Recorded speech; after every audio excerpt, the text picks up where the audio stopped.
Hi everyone. I'm Shivanee, as you heard.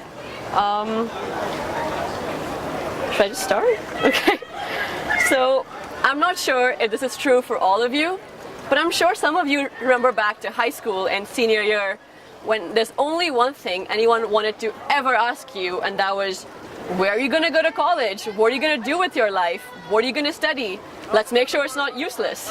And I hated it because I had no idea what I was going to do. And it was so much pressure, right? And then I got here, and 1 year later, it was actually worse. I realized I had no idea who I was, what I wanted, what makes me happy, what gives my life value. So in true Berkeley fashion, well actually I don't know, but I just took a semester off. I was like, I'm leaving. So I went back to India for 6 months, and I decided that every day I was gonna wake up and I was just gonna do what I wanted. This is not about chilling or partying. It was really about figuring out how to engage in my life in a way that gave me value and meaning.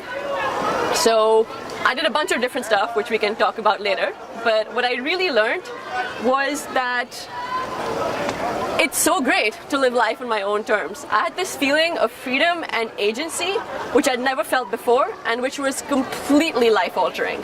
So I came back here, and for the past 3 years, I've just been working on myself and learning how to be more engaged and present in my own life. And this whole process has made me realize how deeply I care about psychology and how passionate I am about helping others through a similar journey. And because I was lucky enough to take a semester off, but many people don't have that privilege. So I figured, let's start earlier. So I'm creating a 1-year syllabus for high school students, which will be centered around emotional intelligence. So I'm going to use self-awareness as a base for them to work on skills like leadership and conflict resolution, tolerance, compassion, pretty much everything that makes life worth living. And that's a pretty big goal.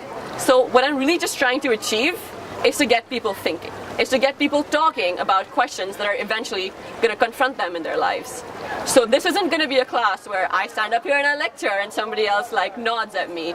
It's going to be a fun and challenging experience for kids to kind of really get involved in just dialogue and just and just kind of okay, I'm sorry, it's distracting me. Okay. Yeah, so these kids are just gonna learn how to start thinking, and all I really want to do is I want to inspire them to be compassionate and understanding, and to take that out into the world and make it a slightly happier place for us all to live in, right? Now, ideas are great, but as we all, I'm sure, know, it's a little bit hard to make them actually happen. So I was like, okay, let me take a class. So I took this class on leadership, dialogue, and actualization. And the whole point is to operationalize ideas. It's to make dreams a reality. And even though that has been an incredible experience in itself, what's been really mind-blowing for me is that there's so many people in this class, just in this class, with the exact same idea I have. There are all these people who believe that mental health and emotional intelligence and life skills are just as important as math and science.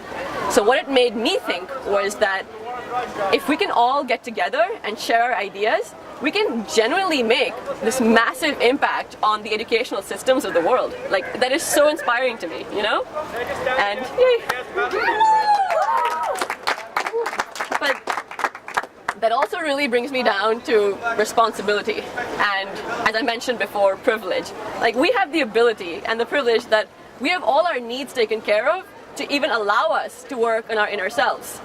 And I think I want everyone to take that good fortune they have and really make something out of it.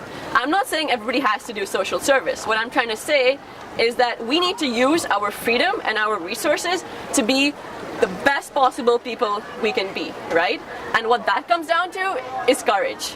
Because you need to be able to wake up every day and look inside yourself, look at the good and look at the bad and accept it. You need to accept the beauty of this unique imperfection and kind of use who you are and what your experiences are in order to create like an ethical framework of how you are going to be a positive presence on this planet, right?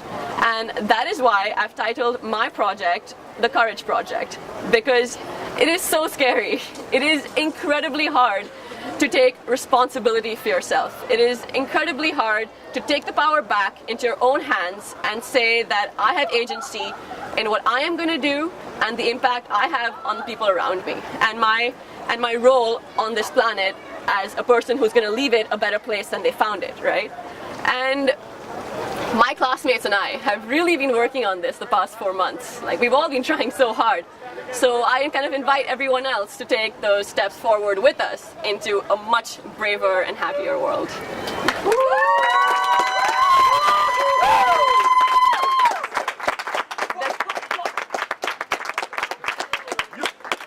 Do you guys have like any questions or anything of the kind? Yeah.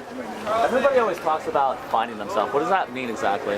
Yeah, I know. I mean, I was scared of sounding kind of cliched, but it's really not that pretty, in the sense of like, you know, you think you're gonna go and like, I'm from India, so I went back and I traveled through India and I figured that, you know, that travel was gonna just change me magically. Oh God, no. It's really